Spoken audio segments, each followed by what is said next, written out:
Alright, today we are going over all the mistakes on the lat pull down and why you don't feel your back muscles whenever you are doing this exercise. So if you are ready, let's see the first one. And this is probably the biggest mistake I ever seen, is turning around or just straight away not using this padding. It is there to stabilize yourself. If you turn around, you are just making this exercise worse. Eventually, you are going to pull way more than your body weight, and there is no magical trick about turning around and making the whole exercise unstable. So instead, try to sit really close to the machine, almost in line with the cable, and use this padding to keep yourself down, and not just, being on your toes, but push it all the way down.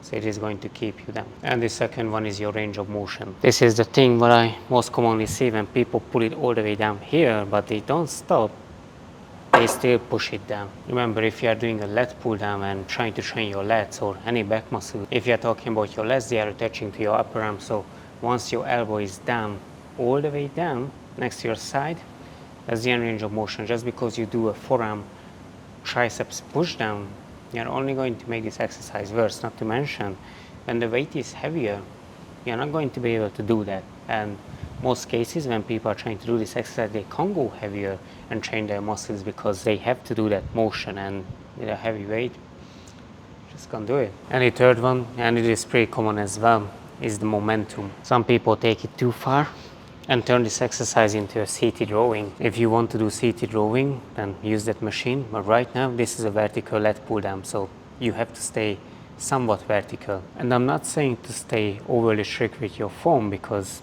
if you're not using any momentum, then I have to assume that you're not training hard enough. You shouldn't stay just completely upright.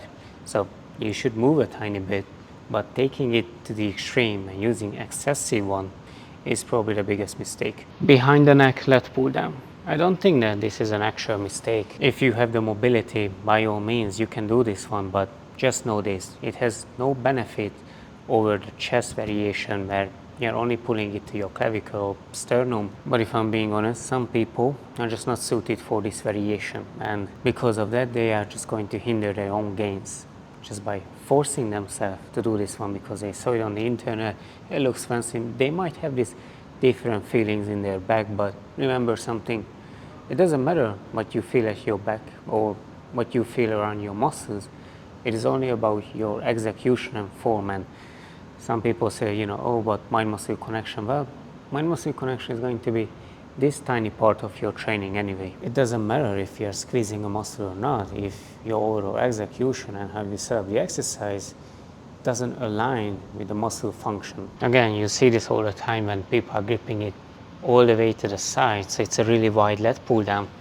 And there is nothing wrong with this. It is going to decrease your range of motion, but it is also going to train your upper back only. So it is going to be teres muscles and rear delts, and some middle traps if you can pull your shoulder blades together. And if you want to hit your lats more, then you have to keep your arm relatively closer to your body, and it can be a pronation or supination. In fact, I prefer the supinated version because it is so much easier to keep your elbows tucked in, but doing the pronation one is not going to be worse by all means. And there is this common question, what should you do with your back? Should you arch it? Should you round it? Should you keep it flat? And it depends on the muscle what you are trying to train. If it's your upper back, then getting your chest up, really pushing your shoulder blades together as you pull down is going to be the best for that. But if you are trying to train your lats, they don't get any leverage by arching your back. They actually lose their tension or getting the muscle looser, and because of that, you want to keep your back flat, or even if you are keeping it semi-round, it is going to be fine. So remember, make sure to set up the exercise well, so use the padding for stability because it is there to use that.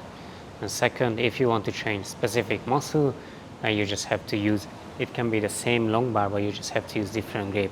If it's upper back, then you have to go wide and arch your back. If it's your lats, then you have to go narrow, pronated, supinated, it doesn't actually matter.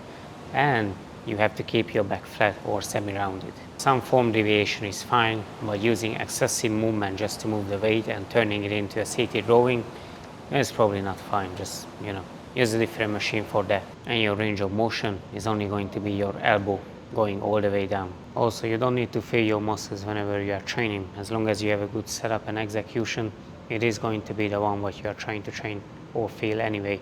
And over time, you are going to feel the right thing. I can promise you that, but there is a chance that it is going to take you 1,000 reps. Watch these 2 videos next, like, subscribe, hit the bell. For coaching, hit the link in the description. Talk to you soon.